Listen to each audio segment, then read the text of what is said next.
বক্তব্য। ধন্যবাদ।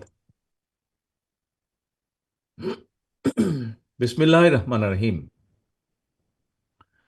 National people's party এনপিপির 18তম প্রতিষ্ঠাবার্ষিকী উপলক্ষে আজকের এই আলোচনা সভার সম্মানিত সভাপতি ডক্টর ফরিদুজ্জামান ফরিদ, উপস্থিত বিভিন্ন শ্রেণী পেশা, জ্ঞানী গুণী বিশিষ্টজন, উপস্থিত জাতীয়তাবাদী সমমনা জোটের নেতৃবৃন্দ, শিক্ষাবিদ, সিভিল সোসাইটির প্রতিনিধিগণ এবং সামনে উপস্থিত এনপিপি এবং সমমনা জোটের কর্মী সমর্থক নেতৃবৃন্দ, আসসালামু আলাইকুম। পতিত পরাজিত পলাতক স্বৈরাচারের আমলে রাষ্ট্র, রাজনীতি এবং গণতান্ত্রিক রাজনৈতিক দলগুলোকে নানা রকম দমন পীড়ন এবং ষড়যন্ত্র মোকাবেলা করতে হয়েছে। এনসিপিও সেই তালিকা থেকে কিন্তু বাদ যায়নি। দীর্ঘ 1.5 দশকেরও বেশি সময় ধরে দেশ এবং জনগণের উপর চাপিয়ে দেওয়া ফ্যাসিবাদী শাসন শোষণ মুক্ত বাংলাদেশ, আপনারা আজ ফ্যাসিবাদ মুক্ত পরিবেশে দলের প্রতিষ্ঠা বার্ষিকী পালন করছেন।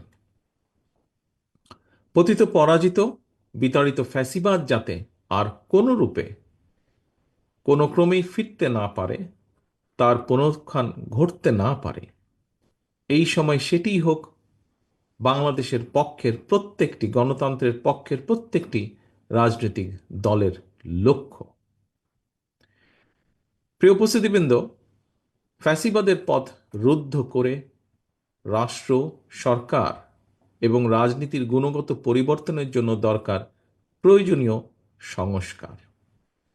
সময়ের প্রয়োজনে পুঁথিগত অর্থাৎ সাংবিধানিক কিংবা আইনগত সংস্কার এবং প্রায়োগিক সংস্কার, উভয় প্রকারের সংস্কারের বিকল্প নেই। অল্প কিংবা বেশি সংস্কার বলেও কিন্তু কিছু নেই। রাষ্ট্র ও রাজনীতির প্রয়োজনের সংস্কার একটি চলমান প্রক্রিয়া, ধারাবাহিক প্রক্রিয়া। তবে আমার কাছে মনে হয় পুঁথিগত সংস্কারের চেয়েও প্রায়োগিক সংস্কার বরং অনেক বেশি জরুরি।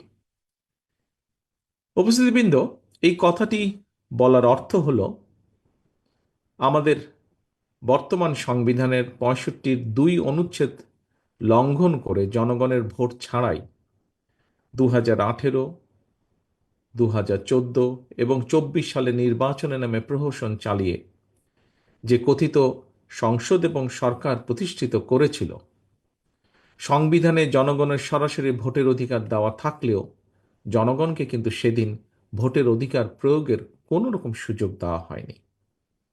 ফ্যাসিবাদ কায়েম করে জনগণকে, সারা দেশের জনগণকে অসহায় এবং ক্ষমতাহীন করে রাখা হয়েছিল।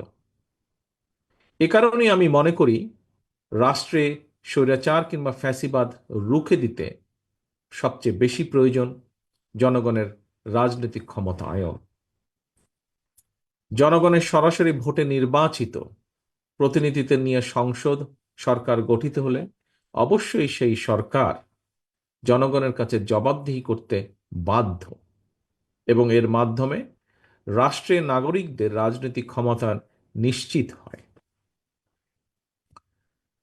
দেশে জনগণের রাজনৈতিক ক্ষমতা নিশ্চিত থাকলে সরকারের পক্ষে ফ্যাসিবাদী চরিত্র ধারণ করা সহজ হয় না। সরাসরি ভোটে নির্বাচিত সরকার, অন্তর্বর্তীকালীন সরকার কিংবা তত্ত্বাবধায়ক সরকার, সরকারের চরিত্র যাই হোক, সরকারকে জনগণের কাছে জবাবদিহি করতে বাধ্য করা না গেলে ক্ষমতাসীন সরকার হয়তো নিজেদের অজান্তেই স্বৈরাচারী হয়ে ওঠে এবং এই কারণেই হুমকি ধমকি উপেক্ষা করে হলেও অবশ্যই নাগরিকদেরকে সরকারের গঠনমূলক সমালোচনা জারি রাখতে হবে। প্রিয় উপস্থিতিবৃন্দ, প্রতিটি নাগরিককে নিজেদের অধিকার প্রতিষ্ঠার দাবিতে সোচ্চার থাকতে হবে। দেশের জনগণ কিন্তু সরকারের করুণার পাত্র নয়। সরকার অবশ্যই জনগণের কথা শুনতে, জনগণের ন্যায্য দাবি মানতে বাধ্য।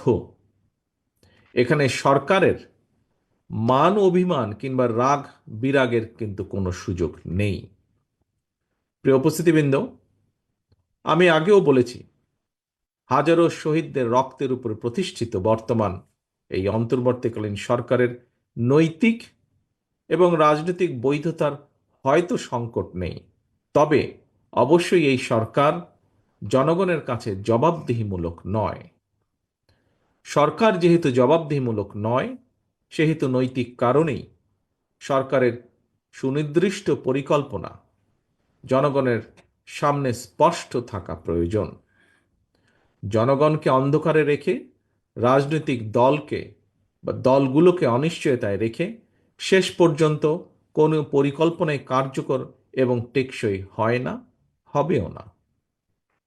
প্রিয় উপস্থিতিবৃন্দ, জনগণের সরাসরি ভোটে নির্বাচিত সরকারের মতো অন্তর্বর্তীকালীন সরকার সকল দায়িত্ব পালন করবে, হয়তো দায়িত্ব পালন করবে, জনগণ হয়তো এমনটি আশা করে না।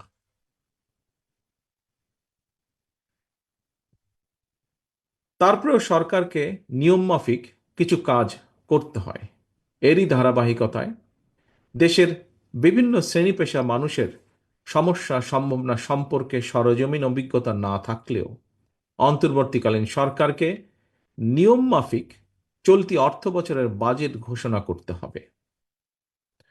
অতীত অভিজ্ঞতায় দেখা গিয়েছে, প্রতিটি বছর জাতীয় বাজেট বাস্তবায়নের ক্ষেত্রে ঘাটতি বাজেট হচ্ছে মূল প্রতিবন্ধকতা।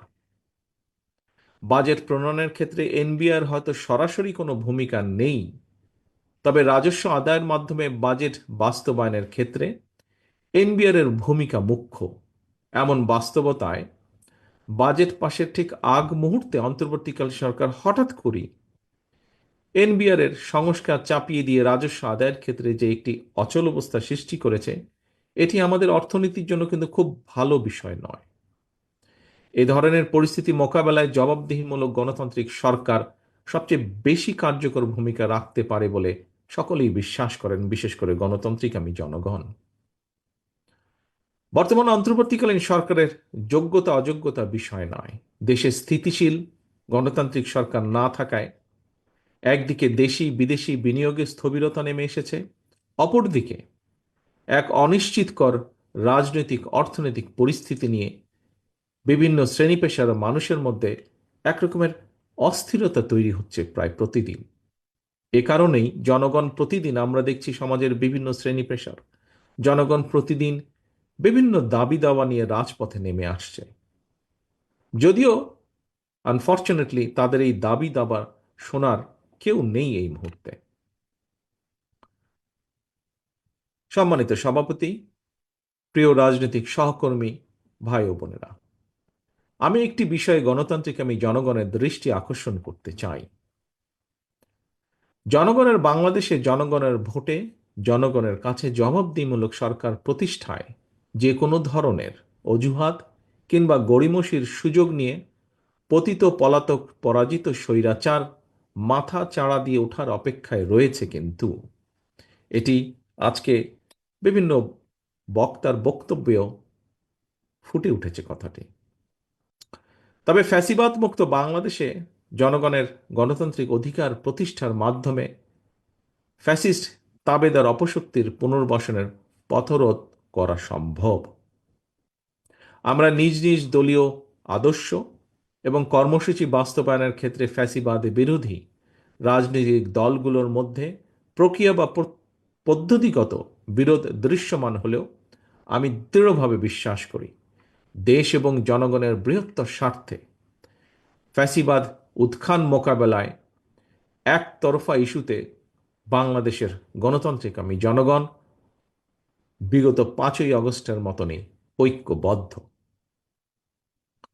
প্রিয় উপস্থিতিবৃন্দ, সম্মানিত অতিথিবৃন্দ, সম্মানিত সভাপতি, অন্তর্বর্তীকালীন সরকার প্রধানের সঙ্গে দেখা করে রাজনৈতিক দলগুলো আবারও জাতীয় নির্বাচনের তারিখ, দিন, সুস্পষ্ট দিনক্ষণ ঘোষণার দাবি জানিয়েছে। বিএনপির দাবি, আগামী ডিসেম্বরের ভেতরে জাতীয় নির্বাচন অনুষ্ঠিত হতে হবে।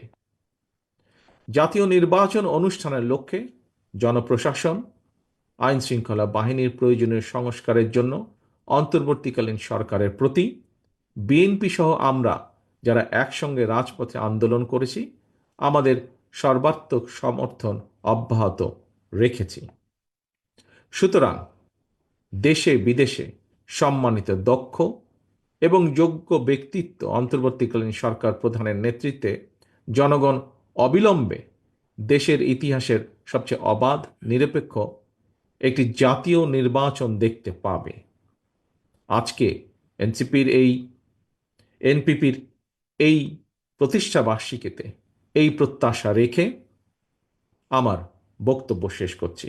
পরিশেষে আবারও এনপিপির সাফল্য কামনা করছি তাদের এই 18তম প্রতিষ্ঠা বার্ষিকীতে। আল্লাহ হাফেজ। বাংলাদেশ জিন্দাবাদ। বাংলাদেশ জাতীয়তাবাদী দল জিন্দাবাদ।